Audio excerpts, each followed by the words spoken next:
Todo ano, alguém aparece dizendo qual linguagem de programação você deve aprender, qual framework vai bombar, mas ninguém fala das habilidades que realmente fazem a diferença para um desenvolvedor continuar relevante. Especialmente agora, com o IA, low code, automação, ferramentas que fazem o trabalho técnico ficar cada vez mais fácil. E a verdade é que em 2026, saber código não vai te diferenciar. O que vai te diferenciar e que muita gente ignora, e é sobre isso que eu quero falar hoje.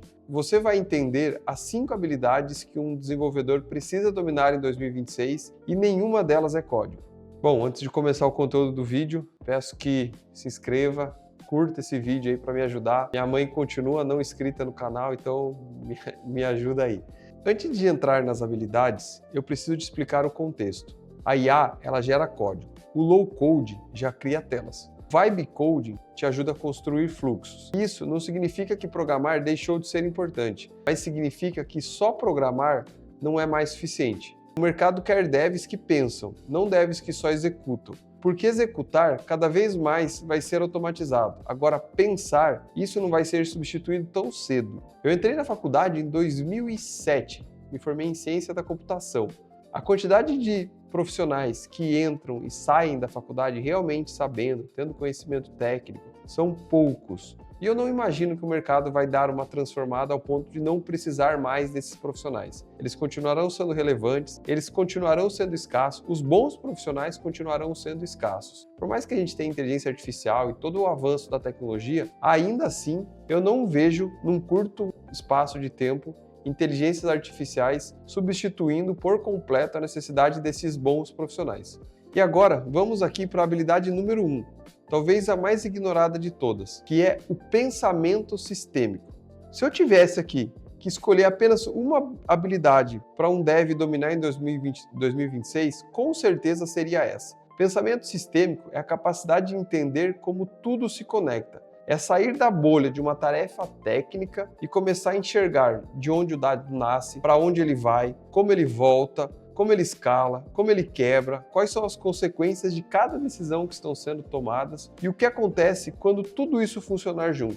E essa é uma habilidade que eu não colocaria só para o desenvolvedor. Essa é uma habilidade que hoje eu vejo que falta em profissionais de diversas áreas. Falta para designer, falta para PO, falta para QA e falta para desenvolvedores também. No meu ponto de vista, lidando aí já há alguns anos com algumas centenas de projetos entregues, a diferença entre um dev júnior e um dev sênior, ela não é a linguagem, não é a capacidade de escrever código. É a visão que eles têm, e aí é claro que a partir dessa visão desdobra em como cada proposta de solução vai ser levada para dentro do código. Essa capacidade é a de olhar um sistema e entender. Se eu mexer aqui, isso impacta ali. Se eu chamar essa API dessa forma, isso vai estourar na outra ponta. Se eu abrir esse endpoint, qualquer pessoa pode acessar. Se eu não validar isso, eu crio uma vulnerabilidade. E aí, esse tipo de raciocínio vale mais do que qualquer framework, do que qualquer escrita sintaxe de código em si. E é o que falta hoje para 90% dos devs que usam IA e low code. Quem tem pensamento sistêmico se torna indispensável. A habilidade 2 é a arquitetura. Mesmo sem ser um arquiteto, a arquitetura virou um novo bicho-papão de tech. Parece algo distante, difícil, obscuro, mas na verdade não é. A arquitetura é só a capacidade de organizar o software da forma com que ele tem que ser, com que ele possa escalar, com que ele possa ser seguro, com que ele possa ser sustentável, ele possa ser fácil de entender e ele não vire, com o passar do tempo, uma bomba relógio. E é aqui que muitos devs low code e vibe coding se perdem completamente. Eles montam telas, montam fluxo, organizam automações, mas eles não entendem o impacto estrutural das decisões que eles estão tomando. O sistema nesse cenário ele pode até parecer funcionar no primeiro dia, mas ele vai implodir quando tiver 2, 3 mil usuários acessando. E a arquitetura é o que impede isso. E não é algo inacessível. Os fundamentos, no final do dia, eles são simples. É fazer uma boa separação de responsabilidades, entender onde o Estado vive, fluxo correto de autenticação, camadas de permissionamento, organização dos dados. No final do dia, acaba sendo pensar antes de construir as coisas. Se você domina isso, você já está à frente de 90% dos profissionais do mercado. A habilidade 3, do meu ponto de vista, vai ser segurança. É o básico que ninguém faz. Essas habilidades, explodiu de importância, especialmente em casos onde você vê que sistemas relevantes acabam vazando informações sensíveis. E hoje, qualquer dev está construindo sistemas que lidam com dados pessoais, com login, com permissionamento, com transações financeiras, que passam de ali, de alguma forma, dados sensíveis. E a grande maioria dos profissionais, quando vai trabalhar nesse formato todo acelerado, com IA ou com low-code, é que esses profissionais acabam não sabendo o que é uma autorização, o que é uma validação, o que é uma criptografia, como expor o mínimo necessário de dados, como proteger o banco de dados. Isso é um risco enorme. Segurança, ela não é opcional, ela não é frescura, ela não é um luxo. Ela é simplesmente parte de requisitos obrigatórios em qualquer sistema que a gente vai trabalhar. E quanto mais IA e low-code entram nesse jogo de desenvolvimento, mais fácil fica criar sistemas vulneráveis sem perceber. Se você domina o básico de segurança, já está anos-luz à frente de profissionais que estão aí só para apertar botão. A quarta habilidade é a comunicação e clareza. Essa é uma habilidade menos glamurosa do ponto de vista técnico nessa lista, mas ao mesmo tempo ela é uma habilidade que é capaz de acelerar a carreira de um dev.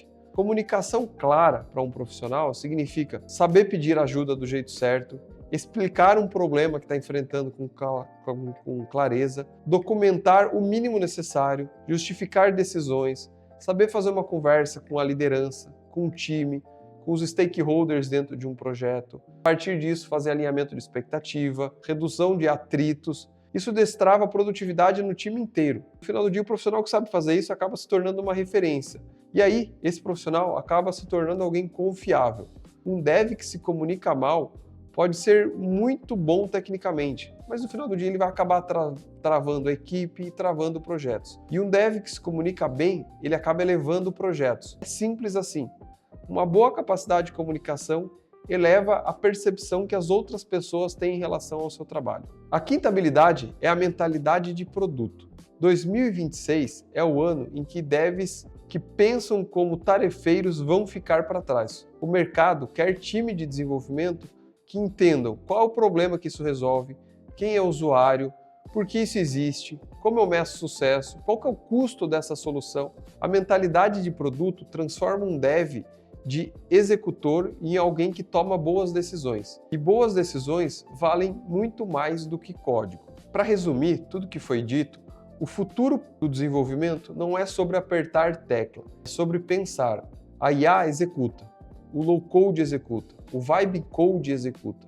O seu diferencial como bom profissional vai ser ter visão, clareza, senso crítico, profundidade técnica, responsabilidade, ser uma pessoa que toma as boas decisões. E isso ninguém vai tirar de você. Essas habilidades, elas não vão ficar obsoletas, elas não dependem de hype, elas não mudam conforme a tecnologia avança, elas te colocam num patamar de desenvolvimento maduro, valioso, procurado e um profissional respeitado. Se você quer ser um dev relevante em 2026, comece a estudar essas habilidades hoje, porque o mercado vai precisar e muito de quem pensa antes de construir.